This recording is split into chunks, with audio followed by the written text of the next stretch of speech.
Bismillahirrahmanirrahim. Assalamualaikum warahmatullahi wabarakatuh. Saya Muhammad Sari Hidayat dari program Studi Manajemen Pendidikan Islam.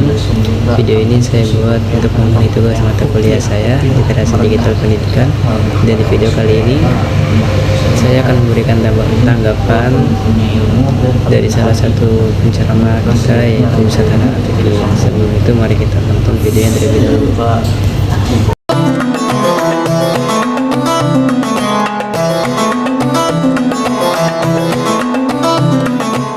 Bismillahirrahmanirrahim. Assalamualaikum warahmatullahi wabarakatuh.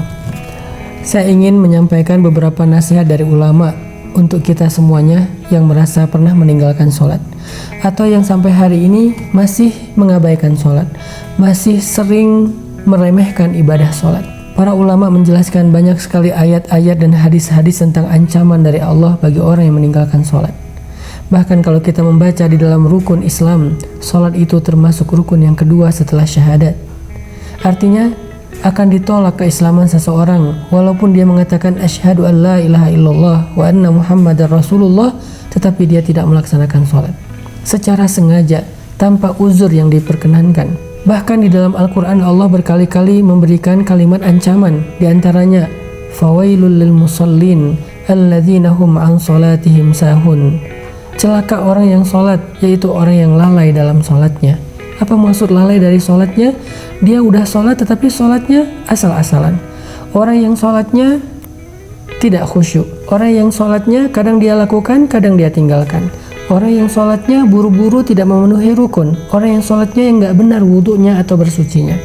Bagaimana dengan orang yang tidak sholat?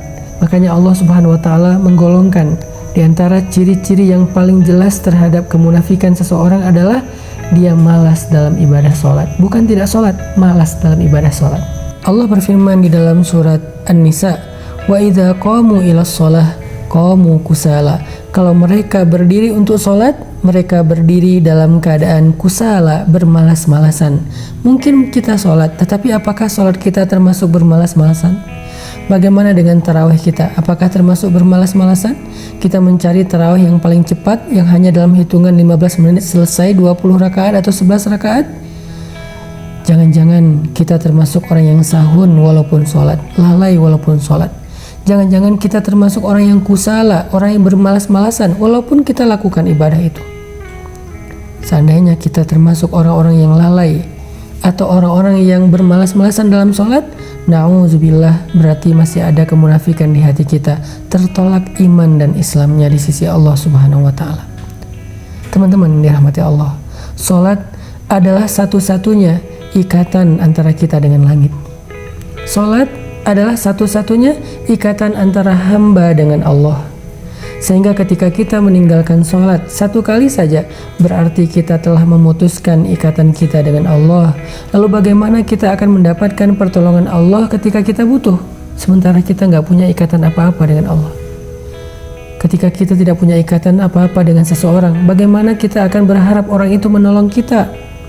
Seorang perempuan yang tidak punya ikatan apa-apa dengan mantan suaminya, bagaimana dia akan meminta nafkah kepada mantan suami itu? Begitu juga kita dengan Allah. Kalau ikatan kita dengan Allah sudah kita putuskan, bagaimana kita meminta rezeki dari Allah? Bagaimana kita meminta perlindungan dari Allah? Bagaimana kita meminta Allah memperhatikan dan mengurus kita, padahal kita sendiri yang memutuskan ikatan dengan Allah? Satu-satunya, kata ulama, ikatan antara hamba dengan Rabb-nya adalah as-sholah. Siapa yang meninggalkan sholat secara sengaja tanpa alasan yang dibolehkan oleh agama, berarti dia telah memutuskan urwatul wuthqa, ikatan dengan Allah Subhanahu wa Ta'ala.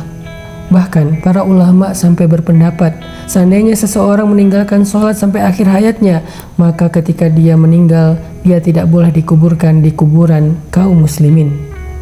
Dia tidak boleh disolatkan oleh ulamanya kaum muslimin, kecuali hanya oleh keluarganya sendiri.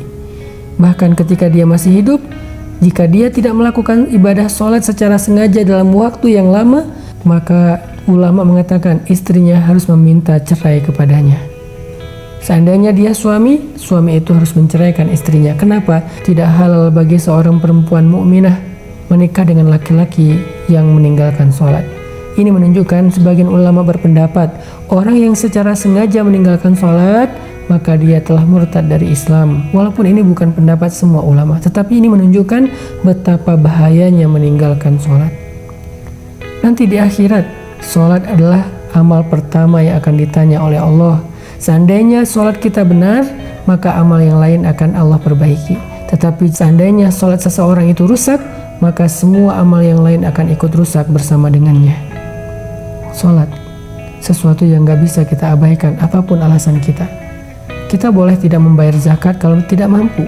Kita boleh nggak haji kalau tidak mampu. Kita boleh nggak puasa kalau tidak mampu dengan cara diqadha atau bayar fidyah. Tapi kita tidak bisa meninggalkan sholat. Karena jika kita tidak bisa melakukan tepat waktu, karena lagi musafir, kita bisa menjamak. Tidak bisa melakukannya di masjid, karena ada uzur-uzur tertentu, hujan, badai, dan seterusnya, melakukannya di rumah. Tidak bisa melakukan secara berdiri, bisa duduk atau berbaring. Tidak ada alasan meninggalkan sholat saking pentingnya ibadah ini. Allah nggak mau kita memutuskan Allah. Orang yang meninggalkan sholat berarti dia telah memutuskan hubungannya dengan Allah. Apa rasanya diputuskan? Tanpa alasan. Kita udah baik kepada seseorang, kita perhatian kepada orang itu, kita berkorban kepada orang itu, kita memberikan semua hak orang itu. Tapi tiba-tiba dia ngajak kita putus tanpa alasan. Gimana perasaan kita? Begitulah perasaan Allah ketika hambanya memutuskan hubungan dengan Allah dengan cara meninggalkan ibadah sholat. Padahal Allah selalu memberikan kebaikan dalam kehidupannya. Jangan putuskan Allah dengan meninggalkan sholat. Mudah-mudahan ketika kita menjaga sholat, Allah akan menjaga kita. Barakallahu fikum.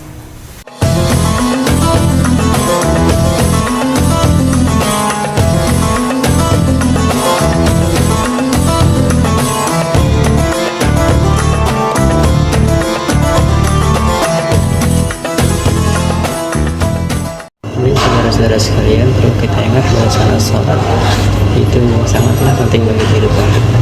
Sholat merupakan yang agama dan fondasi utama dalam kehidupan seorang muslim.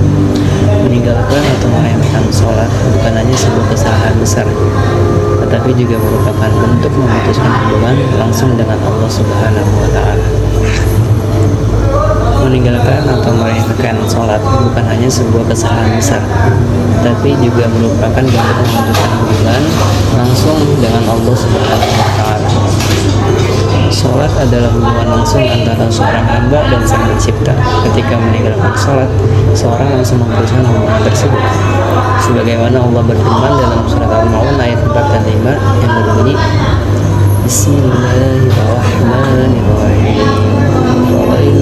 Musallin alladzina hum an salatihim sahun, yang artinya maka celakalah bagi orang-orang yang sholat, yaitu orang-orang yang lalai dari sholat.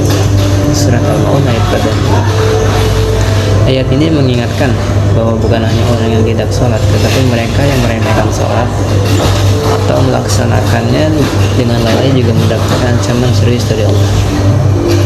Sholat yang dikerjakan dengan tergesa-gesa tanpa khusyuk, atau bahkan kadang dikerjakan kadang ditinggalkan, dianggap sebagai bentuk kelalaian dalam ibadah yang sangat penting ini.